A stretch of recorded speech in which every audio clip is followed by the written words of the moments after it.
শিলা school মাঠে চলছে উদয়নারায়ণপুর ইস্কনের পক্ষ থেকে আয়োজিত রথের মেলা, যেটা সোজা রথের দিন থেকে শুরু হয়েছে।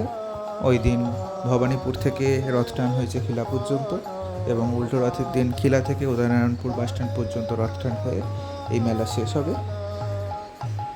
ঝলমল ঝলমল ঝলমল করে ঝলমল ঝলমল। মেলায় বিভিন্ন দোকানপাট, নাগরদোলা তো রয়েছেই, কিন্তু জগন্নাথ দেবের এত সুন্দর বিগ্রহ আমাদের এই এলাকায় আর কোথাও দেখতে পাওয়া যায় কিনা সন্দেহ আছে। করে জগন্নাথের গলের মালা।